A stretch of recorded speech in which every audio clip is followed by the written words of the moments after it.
नमस्कार. आज मी तुम्हाला एक अत्यंत महत्त्वाच्या विषयावर तुमच्यासोबत संवाद साधणार आहे. तो म्हणजे सर्वांचा आवडता म्हणता येणार नाही कारण तो तसा सब्जेक्ट डिफिकल्टी आहे. कितीही पैसे आले तरी कमीच पडतात किंवा शिल्लक राहत नाहीत. का शिल्लक राहत नाहीत किंवा मंथ एंडिंग आल्यानंतर आपला क्रेडिट कार्डचा सपोर्ट किंवा मित्रांचा सपोर्ट का घ्यावा लागतो? बिझनेसमध्ये असेल तर सी वगैरे ह्या गोष्टी घ्याव्या लागतात. तर ह्या गोष्टी का घ्याव्या लागतात? तर त्याबद्दल मी थोडंसं डिस्कस करणार आहे. त्या अगोदर मी माझं 1 मिनिटाचं इंट्रोडक्शन तुम्हाला देणार आहे. जास्त नाही वेळ घेणार. माझं नाव सी बालाजी ऐनुले. गेली 13 वर्षापासून या फील्डमध्ये आहे. फायनान्शियल कोचिंग आणि प्लॅनिंगच्या माध्यमातून आतापर्यंत आम्ही 5,000 क्लायंटला फायनान्शियल फ्रीडम मिळवून दिलेला आहे आणि सेशनच्या माध्यमातून 50,000 प्लस लोकांना आम्ही एज्युकेट करतोय. सो तुम्ही जर चॅनलला फर्स्ट टाइम असाल तर चॅनलला सबस्क्राईब करा आणि बेल आयकॉनला प्रेस करायला विसरू नका, जेणेकरून पुढच्या व्हिडिओचे डिटेल तुम्हाला इझिली मिळतील. आणि सर्वात महत्त्वाचं, हा व्हिडिओ शेवटपर्यंत बघा, कारण यामध्ये पैसे शिल्लक का राहत नाहीत आणि ते शिल्लक कसे आपण राहिले पाहिजेत, यासाठी आपण काय केलं पाहिजे, दोन्ही गोष्टीची मी तुमच्याकडे उत्तरं देणार आहे. सो आपण व्हिडिओला स्टार्ट करूया. आणि सर्वात महत्त्वाचं, जर व्हिडिओ आवडला ना तर शेवटी नक्की मित्रांना शेअर करा, कारण तुमच्यासारख्याच अडचणी तुमच्या मित्रांच्या पण असणार आहेत, त्यांना पण ह्या अडचणीपासून उत्तरं मिळतील. सो सर्वात महत्त्वाचं, पैसे का शिल्लक राहत नाहीत? तर आपल्याकडे जनरली काय असतं की समजा एखाद्या व्यक्तीकडे 1.5 लाख रुपये येत आहेत, ते बिझनेसमधून असतील किंवा जॉबमधून असतील. सो एकाच अकाउंटला आल्यानंतर आपल्याकडे काय होते की त्याच अकाउंटवरून आपला होम लोन, कार लोन वगैरे त्याचे EMI जातात. नंतर आपण ग्रोसरी वगैरे या गोष्टीसाठी खर्च करतो. त्याच अकाउंटवरनं आपण ऑनलाईन ट्रान्झॅक्शन म्हणजे जे इझिली ॲप आलेले आहेत, जीपे, फोनपे वगैरे ह्या गोष्टी, यामुळं मित्रांनो आपले खर्च वाढलेत. हे ज्यावेळेस ॲप नव्हते ना त्यावेळेस आपले एवढे खर्च नव्हते, लक्षात घ्या. आपण खिशामध्ये 400, 500, 1000 रुपये ठेवायचो कॅश, आणि त्याच कॅशमध्ये आपण खर्च करायचा. त्याच्यामुळे ते खर्च लिमिटेड होते. पण आता काय झालं की क्विक ॲक्सेस आल्यामुळं आपले खर्च वाढलेत. आणि याचा इम्पॅक्ट काय होतो की EMI तर ठीक आहे, एक फिक्स अमाऊंट असते, बट या ज्या गोष्टी आहेत त्याच्यामध्ये छोटे छोटे ट्रान्झॅक्शन होतात. म्हणजे 200, 250 रुपये, 300 रुपये, 350 रुपये, आणि असं करत करत करत कधी महिन्याचे 25,000 संपले ते कळत नाहीत. सो यासाठी आता हा तर प्रॉब्लेम आहेच. यामुळे होतं काय, मंथ एंडिंगला आल्यावर आपल्याकडे बॅलन्स शिल्लक राहत नाहीत.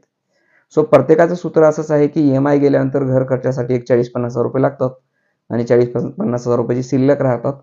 त्यातून हे 20-25, 300-400 रुपये करून जीपे, फोनपेच्या माध्यमातून बरीच अमाऊंट आपली एक्सपेंड होते. सो यावर आपण काय केलं पाहिजे? महत्त्वाचं आता मी तुम्हाला काही टिप्स सांगणार आहेत.